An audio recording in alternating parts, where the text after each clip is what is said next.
Vamos para a palavra, vamos para aquilo que Deus tem para nós nessa noite, acerca de verdade, acerca de vida, do fluir das Escrituras Sagradas. Eu queria que você abrisse, por favor, a sua Bíblia no Evangelho de João, no capítulo de número 14, é a primeira citação que eu quero fazer nessa noite, acerca desse tema. Evangelho de João, capítulo de número 14, e nós vamos ler o versículo 1 a 3. Evangelho segundo escreveu João, capítulo de número 14 e verso de número 1.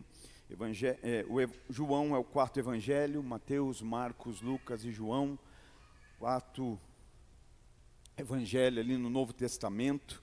E diz assim: não se turbe o vosso coração, credes em Deus, crede também em mim. Na casa de meu pai há muitas mansões, se não fosse assim, eu vos teria dito, eu vou preparar um lugar. Quando eu for e vos preparar um lugar, eu voltarei novamente e vos receberei para mim mesmo, para que onde eu estou, ali possais estar vós também. Vai um pouquinho à frente comigo, por favor, e abra sua Bíblia agora em 1 Tessalonicenses, capítulo de número 4. Escrito de Paulo, a igreja que se reunia na cidade de Tessalônica. 1 Tessalonicenses, capítulo 4. E nós vamos ler o verso de número 16. Mateus, Marcos, Lucas, João, Atos, Romanos, Gálatas, Efésios, Filipenses, Colossenses, 1 Tessalonicenses. 1 Tessalonicenses, capítulo de número 4 e verso de número 16. Aleluia. 1 Tessalonicenses, capítulo de número 4 e versículo de número 16. Glória a Deus. Porque o mesmo Senhor descerá do céu com brado, e com a voz de arcanjo, e com a trombeta de Deus, e os mortos em Cristo ressuscitarão primeiro. Depois nós, os que estamos vivos e permanecemos, seremos arrebatados juntamente com Ele nas nuvens, ao encontrar o Senhor no ar, e assim estaremos para sempre com o Senhor. Verso 17, parte B: seremos arrebatados juntamente com eles nas nuvens, ao encontrar o Senhor no ar, e assim estaremos para sempre com o Senhor. Aleluia, graças a Deus. Queridos, esses textos fazem menção, falam um pouco acerca da volta de Cristo, da volta de Jesus. E nós precisamos meditar um pouco acerca disso, porque a volta de Jesus é um fato inegável. A volta de Jesus é um fato irrevogável. Acredite você ou não, acredite o mundo ou não, Jesus está voltando. Jesus está voltando. Então nós vamos um pouco nessa noite pensar acerca disso.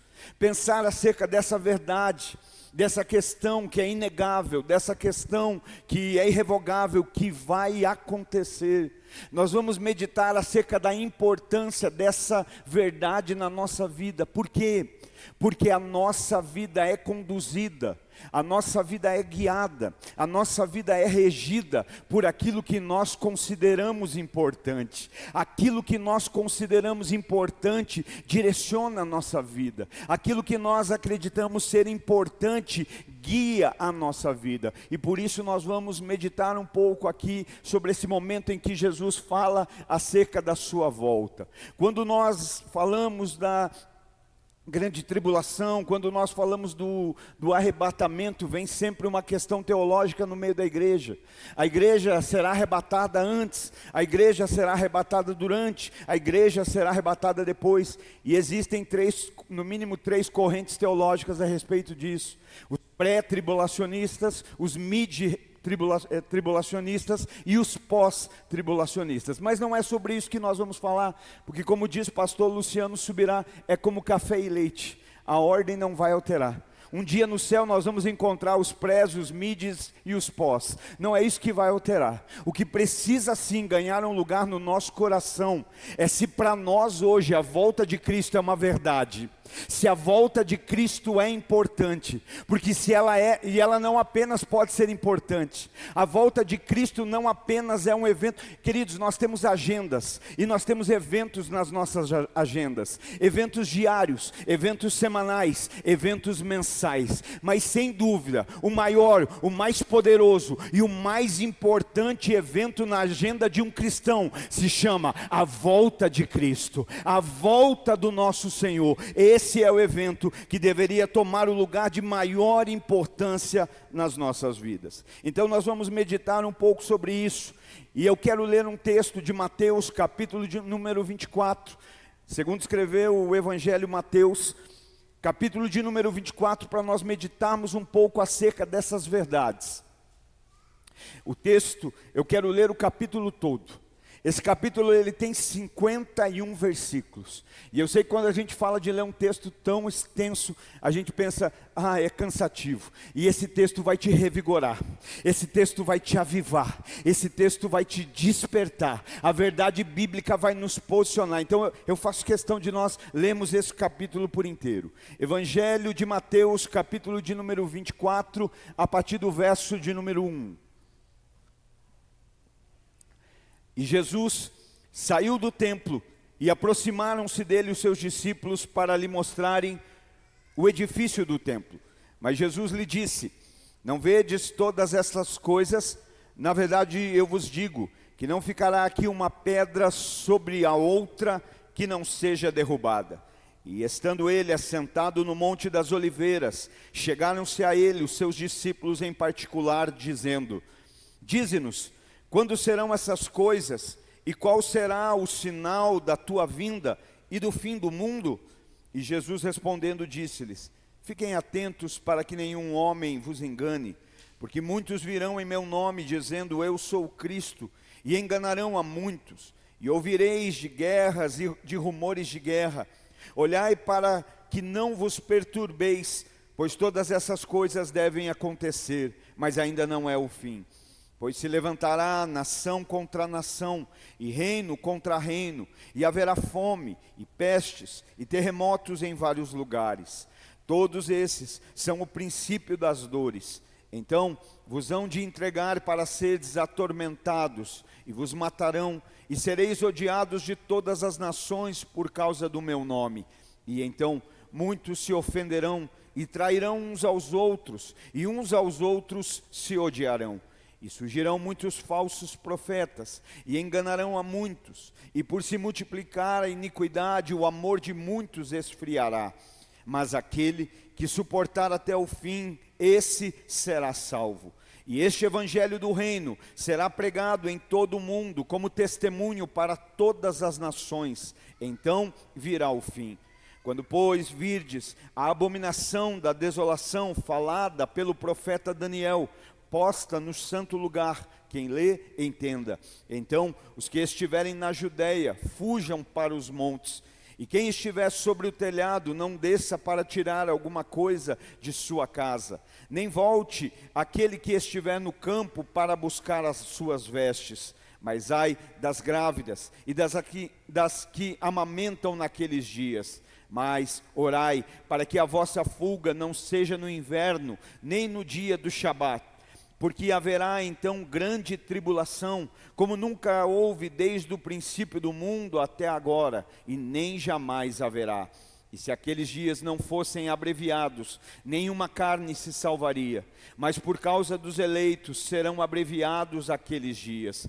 Então, se algum homem vos disser, eis que o Cristo está aqui ou ali, não acrediteis, porque hão de surgir falsos cristos e falsos profetas, e farão tão grandes sinais e maravilhas, que se possível fora, enganariam até os eleitos. Eis que de antemão eu vos tenho dito. Portanto, se vos disserem, eis que ele está no deserto, não saiais. Eis que ele está no esconderijo secreto, não acrediteis. Porque assim como o relâmpago sai do oriente e brilha até o ocidente, assim também será a vinda do Filho do Homem.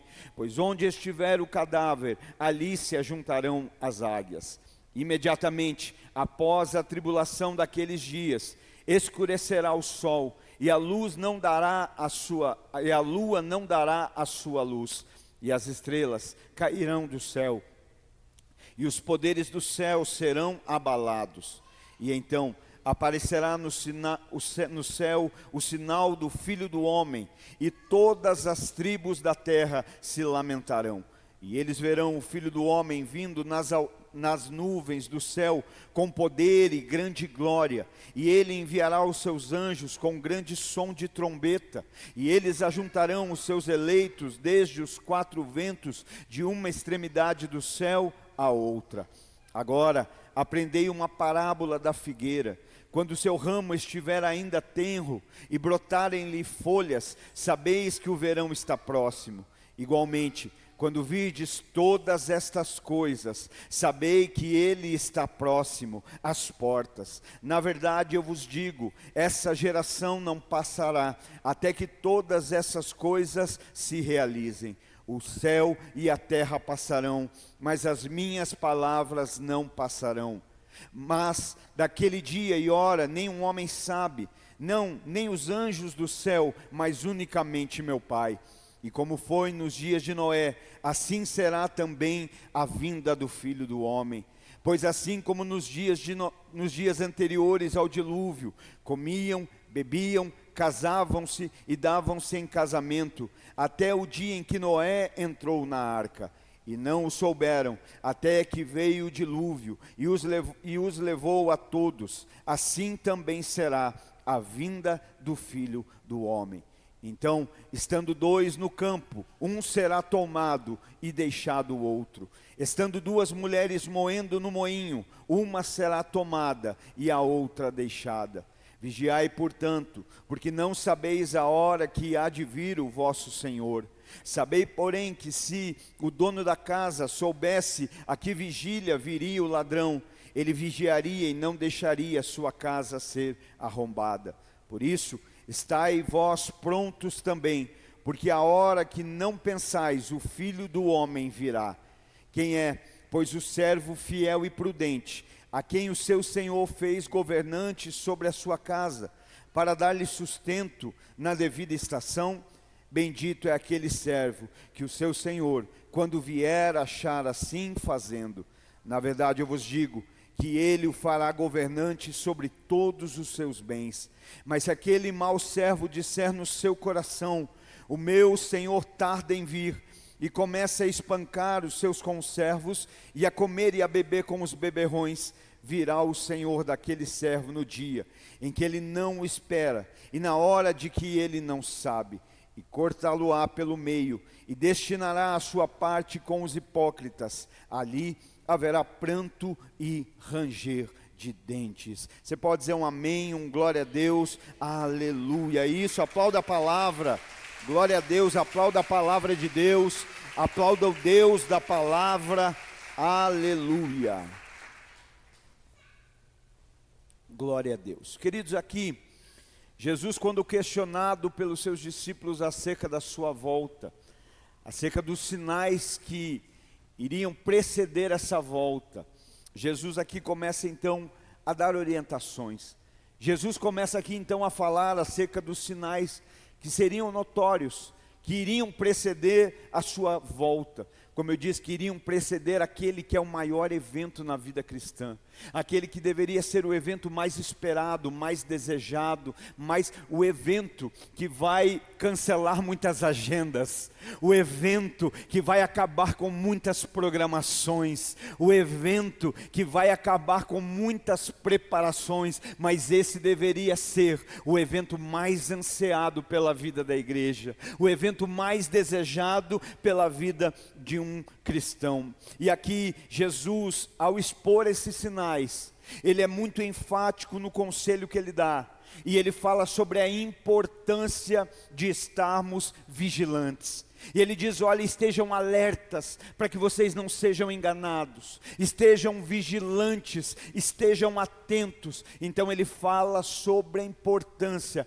de nós estarmos atentos, de nós estarmos prestando atenção, de estarmos em todo o tempo vigiando. E ele ainda diz no texto, o texto deixa muito claro, que a volta de Jesus